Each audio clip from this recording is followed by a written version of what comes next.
Hello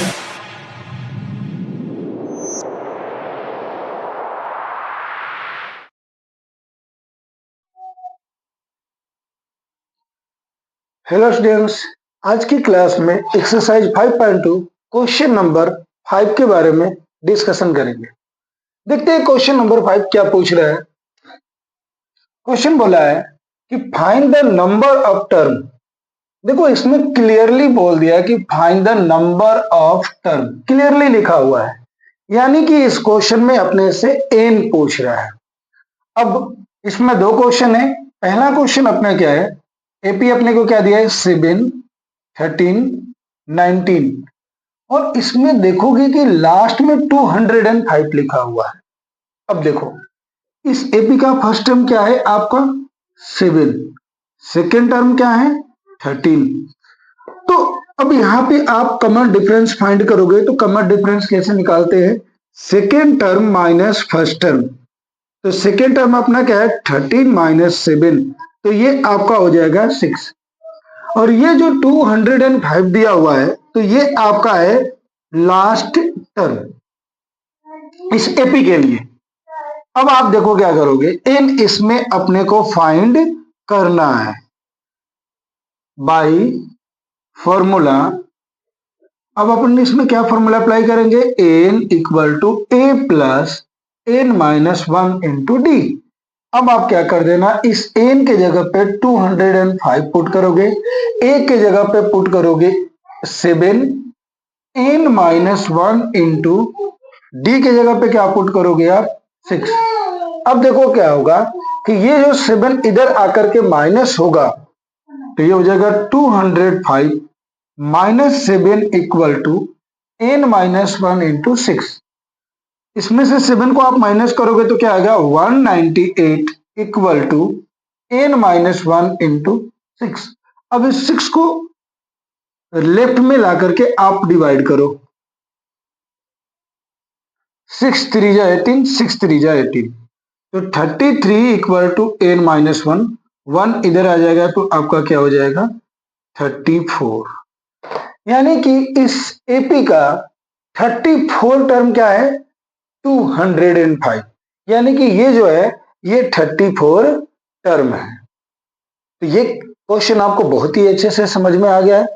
क्या करना है आपको, बस ए पता करना है यानी फर्स्ट टर्म, कॉमन डिफरेंस आपको पता करना है, एन जो गिवन है ये आपको पता करना है और सीधे इस वैल्यू को आप फॉर्मूला में पुट कर दो। और अगर आपको कैलकुलेशन में कोई प्रॉब्लम नहीं है तो फिर तो आप क्वेश्चन आपको बहुत ही आसान लगेगा। ठीक है, इसके बाद हम क्वेश्चन नंबर सेकेंड को देखते हैं। सेकेंड भी सेम क्वेश्चन है, सेम सब कुछ सेम तरीके से किया जाएगा, क्यों वैल्यू डिफरेंट है बस सेम। अब देखो अपना सेकेंड क्वेश्चन क्या है 18, ये 15 इंटू 1/2 13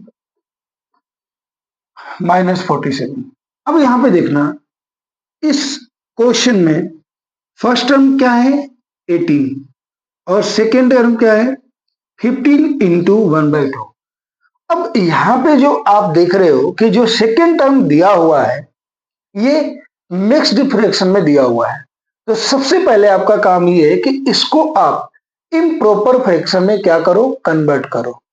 अब इसको इम्प्रॉपर फ्रैक्शन में कन्वर्ट करोगे तो क्या करते हैं 15 टू या 30 और इसमें इसको प्लस करते हैं तो ये आपका हो जाएगा 31/2। अब आप कॉमन डिफरेंस निकालो तो कॉमन डिफरेंस होता है second term minus first term. Second term आपका क्या है 31 माइनस 2/18। अब आप एलसीएम ले लो इसका, ये हो गया 36, आप माइनस करोगे तो ये आ गया -5/2। कैलकुलेशन तो आपको अच्छे से आता होगा तो उसको मैं डीपली एक्सप्लेन आपको नहीं कर रहा हूं। तो यहाँ पे जो आपका डी आ गया क्या आ गया -5/2। इसका जो टर्म की बात करोगे ये अपने को दिया है -47 और यही पूछ रहा है कि ये इस एपी का कौन सा टर्म है। मतलब इसमें एन पूछ रहा है आपसे, क्या पूछ रहा है कि एन क्या होगा। हम देखो एन फॉर्मूला अप्लाई करेंगे तो n equal to a plus n minus 1 into d. n की जगह पे आप क्या पुट करोगे, -47 इक्वल, ये देखो क्या गिवन है, 18 plus n minus 1 into D. D क्या है, -5/2। अब यहाँ पे देखो क्या करेंगे, इस 18 को लेफ्ट में लाएंगे, तो इस 18 के पहले साइन क्या है, कुछ भी साइन गिवन नहीं है, मतलब प्लस का साइन है। अब प्लस इधर आएगा तो क्या हो जाएगा आपका माइनस, तो -47 minus 18 equal to n minus 1 into -5/2। अब इसको प्लस करेंगे अपन 5, तो ये हो गया -65 इक्वल टू n माइनस 1 -5/2। आप देख सकते हो कि यहां भी माइनस का साइन है और यहां पे भी माइनस का साइन है, तो माइनस से माइनस आपका क्या हो गया, कैंसिल हो गया। अब आप 2 को इस तरफ लेके आओ, तो 65 into 2 equal to n minus 1 into 5। अब फिर 5 भी इधर आएगा तो डिवाइड हो जाएगा, डिवाइड 5। कैलकुलेशन तो आप सभी को समझ में आ रहा होगा, कंफ्यूजन तो नहीं हो रही है। कैलकुलेशन में मैं आपको एक चीज बार बार बताता हूं कि आप एक बार में एक काम करो, जिससे गलत होने के जो चांस है ना वो बहुत ही कम होता है। अब देखो ये 5 से कैंसिल हो जाएगा 13 बार में, तो 13 टू जा क्या हो गया 26 इक्वल टू n माइनस 1। 1 इधर आ जाएगा, तो 1 इधर आ जाएगा तो क्या हो जाएगा 27 इक्वल टू n। तो इस एपी का 27 जो टर्म है वो क्या है, -47 है। आई थिंक आप सभी को ये क्वेश्चन बहुत ही अच्छे से समझ में आ रहा है। बोर्ड के एग्जामिनेशन जो है बड़ी नजदीक आ रहा है, तो आप मन लगा करके पढ़ाई करें। मिलेंगे नेक्स्ट वीडियो में, तब तक के लिए धन्यवाद।